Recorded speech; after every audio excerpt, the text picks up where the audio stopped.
Hi virtual book lovers, how's everybody doing today? Today we continue to read from Simple Abundance, and we are on the January 16th entry.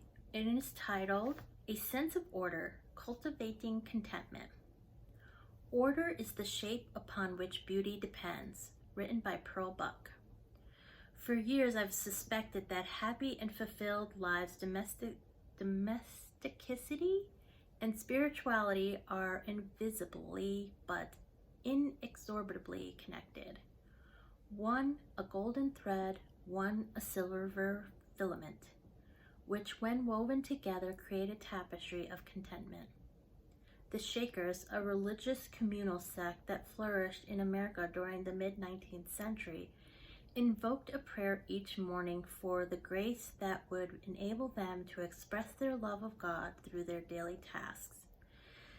Tasks and as simple and mundane as making a bed. In the 17th century, Carmelite friar Brother Lawrence wrote in his devotional classic, Practicing the Presence of God, that frequently he felt the Spirit of God among the pots and pans and potatoes in his kitchen, as he was preparing a meal for his fellow monks. Whenever I'm feeling overwhelmed by outside circumstances, worries about money, concern over sick family members, or anxiety over prolonged business negotiations, instinctively I turn to homegrown rituals to restore my equilibrium. There is an immediate emotional and psychological payoff to getting our house in order. We might not be able to control what's happening externally in our lives, but we can learn to look to our own inner resources for a sense of comfort that nurtures and sustains. I have even noticed that there is a direct correlation between the days when I'm feeling depressed and the days when my house is in disarray. I suspect that I'm not alone. It's not the tragedies that kill us, Dorothy Parker once observed, it's the messes. If you feel constantly adrift but don't know why, be willing to explore the role of order or the lack of order that plays in your life. No woman can think clearly when constantly being surrounded by clutter, chaos, and confusion, no matter who is responsible for it. Begin to think of order not as a straitjacket of shoulds, make the bed, wash the dishes, take out the garbage, but as a shape, the foundation for the beautiful new life you are creating. It may be as simple as putting something back that you had taken out, hanging something off that you had taken off, or teaching those who live with you that they must do the same for the common good of all. There is a divine order, a sublime order, inherent in the universe. We can tap into that powerful source of creative energy when we are willing to gradually cultivate a sense of order as to how we conduct our daily affairs. Invite divine order into your life today, and a more serene tomorrow will unfold. I can't tell you how much that is true for me. I cannot stand being in mess and being in chaos. Obviously for me personally, I grew up, my grandparents were hoarders.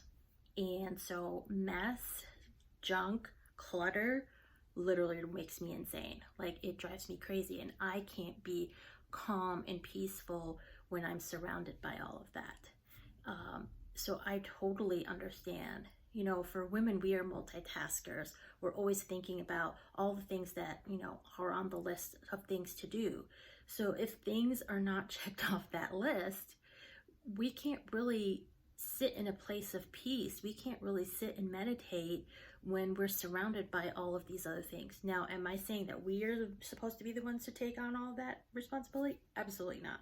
Everyone who lives in our household has a role.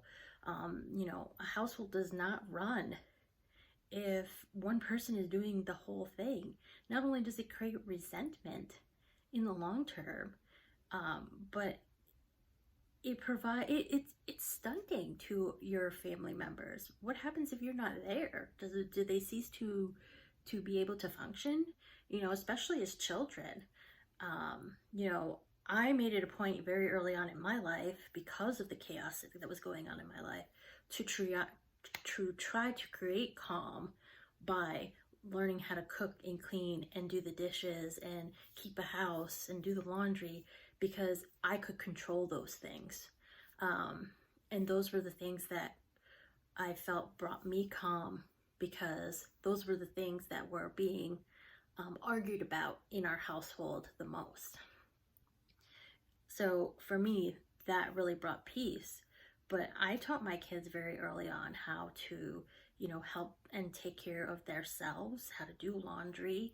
I find it really strange when I see people whose kids absolutely have zero idea, and not even just kids. I mean, I know grown-ups who I've worked with who don't know how to cook anything, who literally eat out every single meal, who don't know how to grocery shop, who don't know how to do any of those things, let alone keep a house.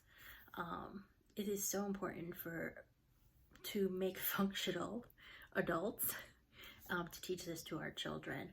And it takes stuff off our plate, because we cannot be the only ones taking care of everything. It's everyone in our household's responsibility. So I don't know what you got out of today's reading, but I could definitely relate to that one. I'd love to hear your comments, and I will see you again tomorrow. Bye.